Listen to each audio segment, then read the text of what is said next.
ಕೇಂದ್ರ ಸಚಿವ ನಿತಿನ್ ಗಡ್ಕರಿ ಅವರು ವೇದಿಕೆಯ ಮೇಲೆ ಕುಸಿದು ಬಿದ್ದಿದ್ದಾರೆ. ತುಂಬಾ ಬಿಸಿಲಿದ್ದ ಕಾರಣ ಅವರ ಆರೋಗ್ಯದಲ್ಲಿ ವ್ಯತ್ಯಾಸವಾಗಿದೆ. ತಕ್ಷಣಕ್ಕೆ ಅವರ ಅಂಗರಕ್ಷಕರು ಮತ್ತು ಕಾರ್ಯಕರ್ತರು ಅವರನ್ನು ಬೇರೆಡೆ ಕರೆದುಕೊಂಡು ಹೋಗಿ ನೀರನ್ನು ಕೂಡ ಕುಡಿಸಿದ್ದಾರೆ. ಆ ಸಂದರ್ಭದಲ್ಲಿ ಅವರು ಆರೋಗ್ಯ ಸುಧಾರಿಸಿರುವಂಥದ್ದು. ಸುಸ್ತಾಗಿ ಕುಸಿದು ಬಿದ್ದಿದ್ದಾರೆ. ನಂತರ ಬಿಜೆಪಿ ಕಾರ್ಯಕರ್ತರು ಹಾಗೂ ಅಂಗರಕ್ಷಕರು ವೇದಿಕೆಯಿಂದ ಅವರನ್ನು ಬೇರೆ ಸ್ಥಳಕ್ಕೆ ಕರೆದುಕೊಂಡು ಹೋಗಿದ್ದಾರೆ. ಕೆಲ ಸಮಯದ ಬಳಿಕ ಅವರು ಚೇತರಿಸಿಕೊಂಡಿದ್ದಾರೆ. ಸದ್ಯ ಆರೋಗ್ಯವಾಗಿದ್ದಾರೆ ಅನ್ನೋ ಒಂದು ಮಾಹಿತಿ ಕೂಡ ಸಿಕ್ಕಿರುವಂಥದ್ದು. ಮಹಾರಾಷ್ಟ್ರದ ಯವತ್ಮಲ್ನಲ್ಲಿ ಪಕ್ಷದ ಚುನಾವಣಾ ರ್ಯಾಲಿಯಲ್ಲಿ ಅವರು ಭಾಗಿಯಾಗಿರ್ತಾರೆ. ಆದರೆ ವಿಪರೀತ ಬಿಸಿಲಿದ್ದ ಕಾರಣ ಅವರು ಸುಸ್ತಾಗಿ ಬಿದ್ದಿದ್ದಾರೆ ಅನ್ನೋ ಒಂದು ಮಾಹಿತಿ ಕೂಡ ಇದೆ. ಸದ್ಯಕ್ಕೆ ಅವರ ಆರೋಗ್ಯದಲ್ಲಿ ಚೇತರಿಕೆ ಆಗಿರುವಂಥದ್ದು.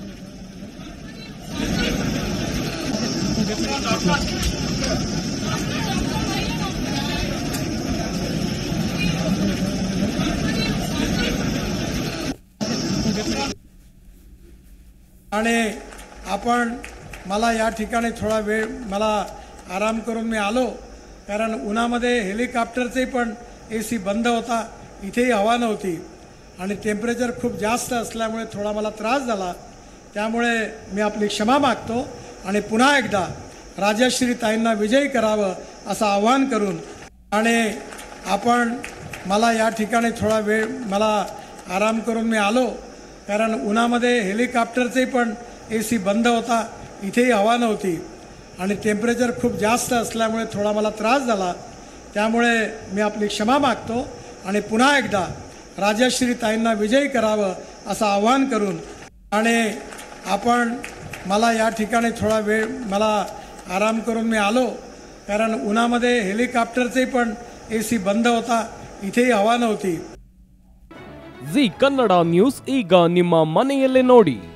ಎಲ್ಲ ಕೇಬಲ್ಗಳಲ್ಲಿ ಈಗ ಲಭ್ಯ.